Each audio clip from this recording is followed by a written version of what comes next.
अलिकति अमिलो पिरो खाउँ खाउँ जस्तो लागेर पानीपुरीको रेसिपी लिएर आएको छु। हजुरहरू इन्जोय गर्नुहोला है। यसरी नै रेसिपी बनाएर मैले जसरी बनाएको छु त्यसरी नै बनाएर हजुरहरूले इन्जोय गर्नुहोला।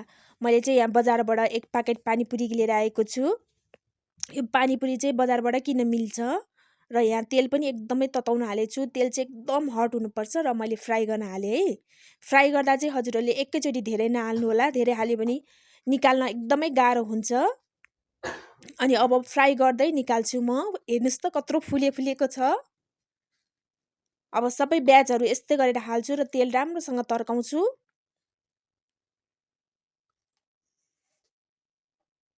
देखिराख्नु भएको छ नि साथीहरू कस्तोसँग फुलेको छ। हजुरहरू पनि बजारबाट लिएर आएर यस्तै गरेर बनाएर खानु होला। बजारबाट ल्याउँदाखेरि चाहिँ हामीले बेल्नको झन्झट पनि हुँदैन, पकाउनको झन्झट पनि हुँदैन।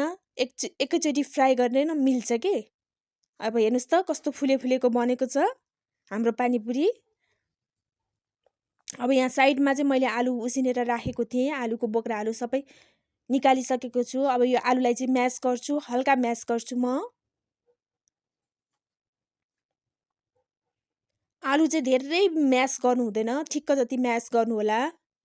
मैले चाहिँ यहाँ 10-12 वटा आलु लिएको छु। अब आलुलाई राम्रोसँग मिचेर अब यसमा चाहिँ मैले चना थोरै राख्छु, भिजाएको चना। हजुरहरूले चाहिँ केराउ जे पनि राख्न सक्नुहुन्छ। मैले चाहिँ प्याज राखेँ, काँचो प्याज। हजुरहरूले चाहिँ केराउ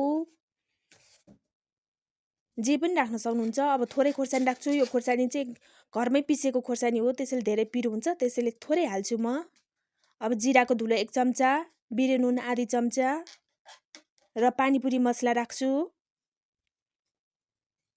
पानीपुरी मसला पनि मैले 1 चम्चा जति राखेँ।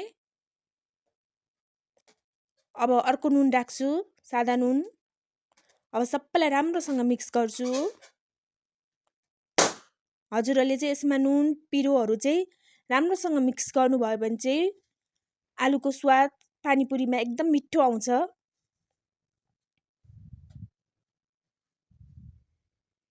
अब मैले चाहिँ यसमा त्यही पुरी हल्का सानो भएको पुरीहरूलाई क्रस गरेर राख्छु।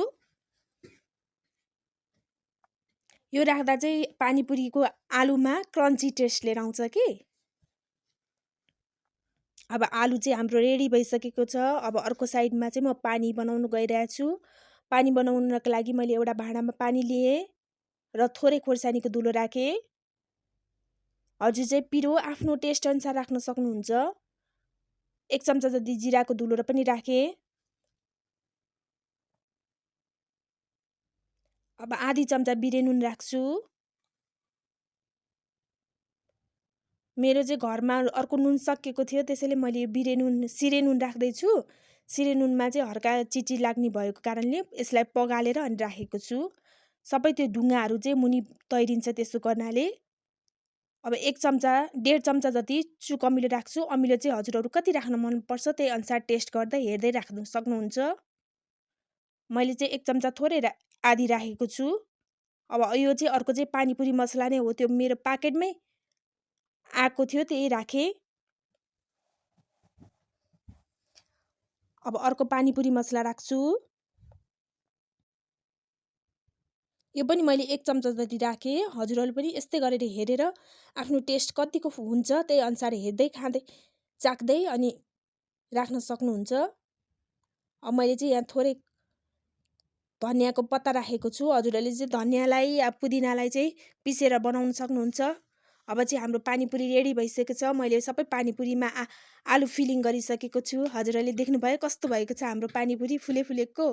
देख्दै मुख रसिलो भइसक्यो होइन साथीहरू। मलाई त खाउँ लागिसक्यो। मुख एकदम रसाइसक्यो मेरो त। अब म खान्छु र हजुरहरू पनि यस्तै गरेर बनाएर इन्जोय गर्नुहोला र लाइक र सब्सक्राइब गर्न नभुल्नुहोला।